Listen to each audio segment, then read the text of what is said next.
Congresswoman Nicole Malliotakis. What is happening, Congresswoman?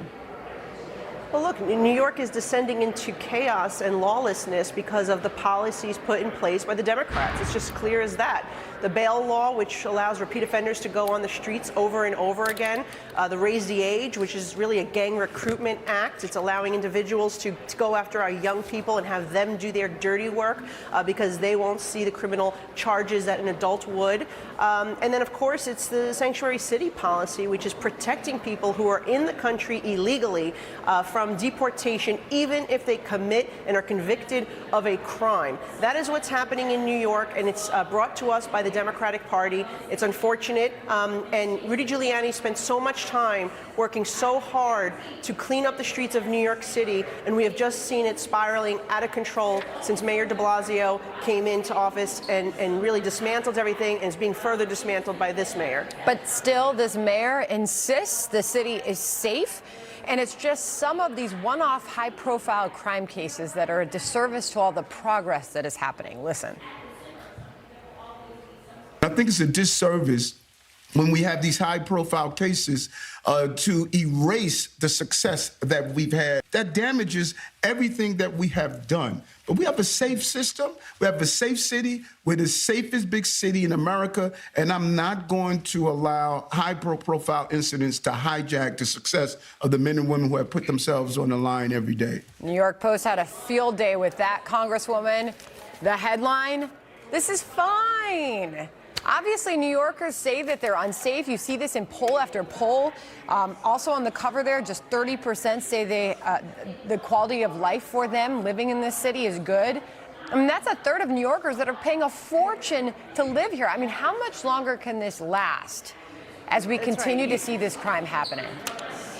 That's right. You can't keep telling New Yorkers that they are safe when they are going on the subway and they see this type of activity, or if they're reading about these crimes in the paper on a regular basis. It's like the president telling everybody that everything's fine in the economy, that Bidenomics works, yet they are struggling to put food on the table, gas in their cars, and pay their electric bill and their mortgage. They're lying to the people. They're gaslighting Americans. It is a result of their policies, and the mayor, quite frankly, can undo it today if he wants to. At least do part of it by executive order. And the other thing is we are down thousands of cops in New York City.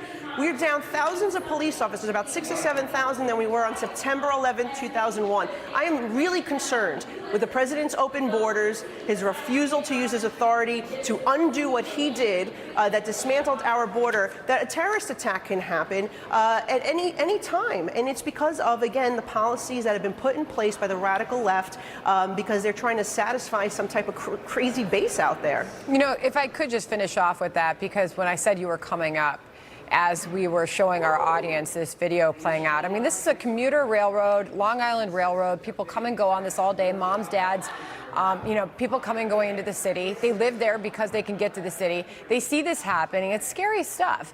But I said to our audience, there is a solution. As you just said, this could be fixed today. You had the ear of the president.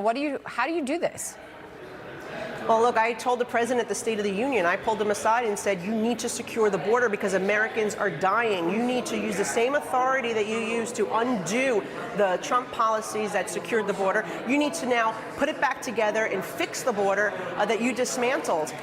The reality is we need a new president. I don't think this president's going to take any action, and any bill that we pass that's just going to give the president more discretion is useless because the president won't use the discretion that he currently has to reinstate remain in Mexico, to end catch and release, to make changes to parole and asylum. And look at who's committing crimes in New York City. Many of them were given parole by the president, by this administration, to come into our country and come into our city. That's what happened with the individuals who assaulted the police officers. That's what happened with the murderer of Lake and Riley. They were given parole by this president. He changed the rules on his own. He could simply undo it, but he won't. Okay, Congressman, appreciate you joining us today. That is just really something to see that happening. Thank you. On that rail. Thank you. John?